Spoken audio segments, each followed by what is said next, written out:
आज की सबसे बड़ी खबर अयोध्या से निकलकर पूरे देश की राजनीति में भूचाल ले आई है।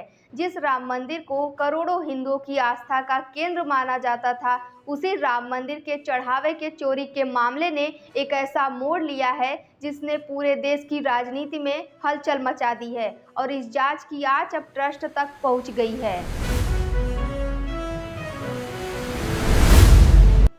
राम जन्मभूमि तीर्थ क्षेत्र ट्रस्ट के महासचिव चंपत राय ने अपने पद से इस्तीफा दे दिया है। साथ ही ट्रस्टी अनिल मिश्रा ने भी पद छोड़ दिया है।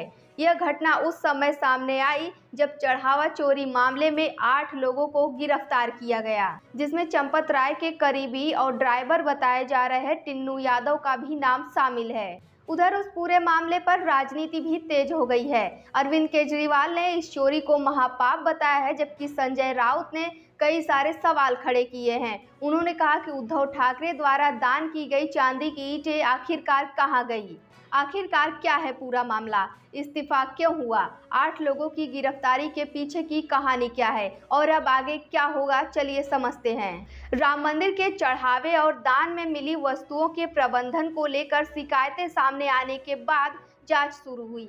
जांच के आधार पर पुलिस ने 8 लोगों पर एफआईआर की और उन्हें गिरफ्तार कर लिया है और उनसे पूछताछ की जा रही है कि इसके पीछे आखिरकार किसका हाथ है। गिरफ्तार आरोपियों में सबसे ज्यादा चर्चा रमाशंकर उर्फ टिन्नू यादव की हो रही है, जिन्हें चंपत राय का करीबी और ड्राइवर भी बताया जा रहा है। इसके अलावा लवकुश मिश्रा, अनुकल्प मिश्रा समेत अन्य लोगों को भी गिरफ्तार किया गया है। इस पूरे मामले के बीच सबसे ज्यादा बड़ा घटना तब सामने आया जब राम जन्मभूमि तीर्थ क्षेत्र ट्रस्ट के महासचिव चंपत राय ने इस्तीफा दे दिया। इसी के साथ ट्रस्टी अनिल मिश्रा ने भी अपना पद छोड़ दिया है। रिपोर्ट के अनुसार यह फैसला जांच और बढ़ते विवाद के बीच सामने आया है।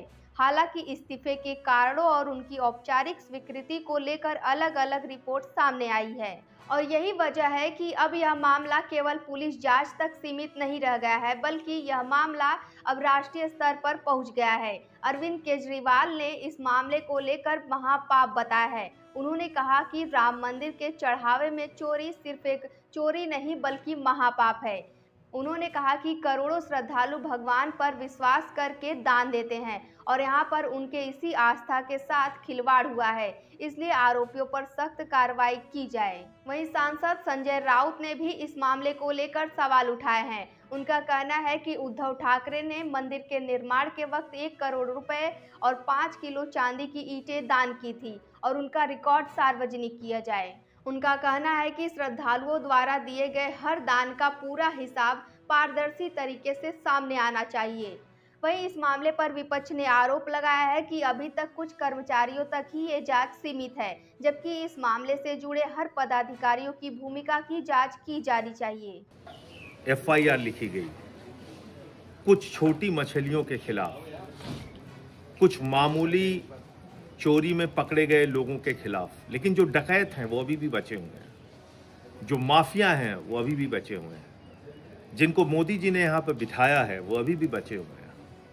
क्या कार्रवाई हुई चंपत राय के खिलाफ, क्या कार्रवाई हुई गोपाल राव के खिलाफ, क्या कार्रवाई हुई अनिल मिश्रा के खिलाफ?